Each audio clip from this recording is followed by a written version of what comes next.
A top State Farm executive accidentally spilled the truth about how big insurance companies are screwing over Americans, and it should not shock you. There's this group called O'Keefe Media Group, which I'm sure you guys are familiar with. It's called OMG, and they have undercover journalists go on dates with high-level executives in hopes of eliciting information out of them and recording them with these secret little cameras. So OMG had a journalist go undercover and on a Tinder date, which people still use Tinder. I thought Hinge was all the rage.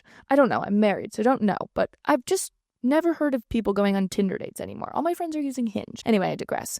But this OMG journalist went on an undercover Tinder date with State Farm executive Hayden Kirkpatrick. This is going to sound a little wonky, everything I'm about to say. But in the video, Kirkpatrick revealed that State Farm's California branch, subsidiary, whatever you want to call it, filed an emergency 22% rate hike on homeowners' policies amid the wildfires. So breaking that down, putting the wonky talk aside, State Farm increased the prices on its policies by 22% and basically said if the government blocks them from these rate hikes, that they're just going to start canceling people's policies altogether. So people will no longer be able to have insurance on their homes. So people are either going to be forced to pay 22% more or have no insurance. Now, this has just confirmed our biggest suspicion about the insurance brokers following the LA fires. We knew something was off from the get-go when those fires were blazing, like actively happening.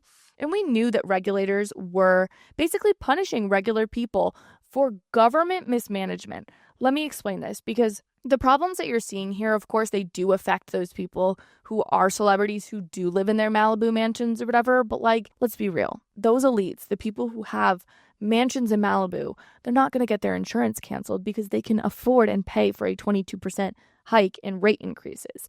The average middle-class person in California cannot do that. And so I do blame the government more than I blame the insurance companies in this, because this is downright evil. And yes, it's downright evil on both sides, but the state of California has these radical environmental policies that do not focus on forest management at all. You'll remember that Donald Trump went on Joe Rogan's podcast before the wildfires and made similar claims about forest mismanagement, leading to higher risk in these wildfires. They said, we have no water.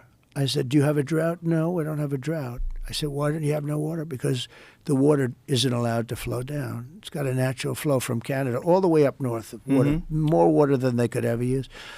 And in order to protect a tiny little fish, the water up north gets routed into the Pacific Ocean. Millions and millions of gallons of water gets poured. I could have water for all of that land, water for your forests. You know, your forests are dry as a bone. Yeah. Okay? Dangerous. That water could be routed. You know, you could have everything. Oh, not only dangerous, billions of dollars a year they spend on forest fires. And, you know, there's a case with the environment.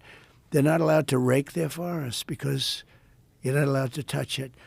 And all they have to do is clean their forest, meaning rake it up, get rid of the leaves, get rid of, leaves that are sitting there for 5 years. And we'll certainly get rid of the dead fall. And get rid of the trees that have fallen. And because of LA's insane environmental policies, because of the poor forest management skills in the city and state government is actually making it impossible for these insurance businesses to operate fairly. They cannot profit in an area that looks like it's about to be torched on fire. That just doesn't make any business sense. And then it sets people up for failure because the government allows and permits people to live in these very volatile, scary areas. Now, in the video of the OMG media journalist dating the State Farm exec, this State Farm exec admitted that the company, State Farm, is in a $5 billion deficit over the LA wildfires.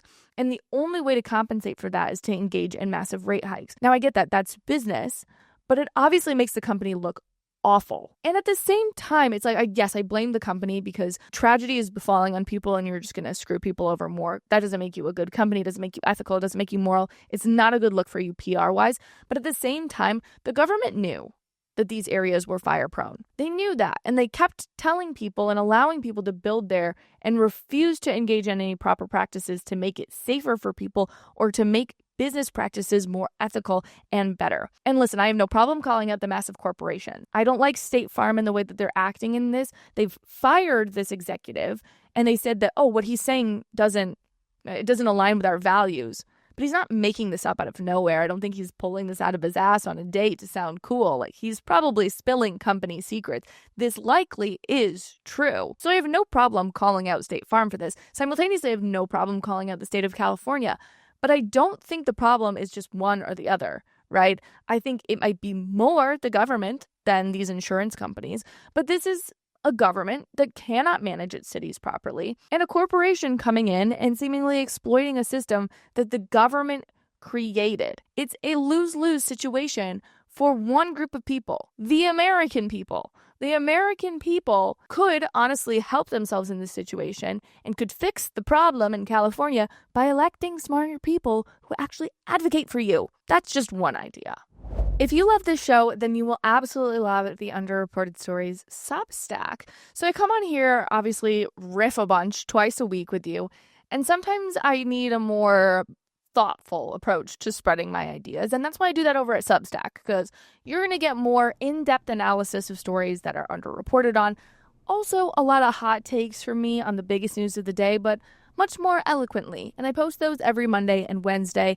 Then on Fridays, we have a segment we call Underreported Wrap, where I'll let you in on a lot of more personal updates, big news that flew under the radar, and you'll get a few pictures and updates from my dog Harper, which this week we're going to be talking about my new dog walkers, and it's possibly one of the cutest stories of all time. So go sign up, check out the link in the description to subscribe for free, and while you're down there, just give this video a thumbs up if you're watching, or a 5-star review if you're listening. Thank you. Thanks so much for watching. If you liked what you heard, please be sure to subscribe and leave a comment about how beautiful, intelligent, and funny I am.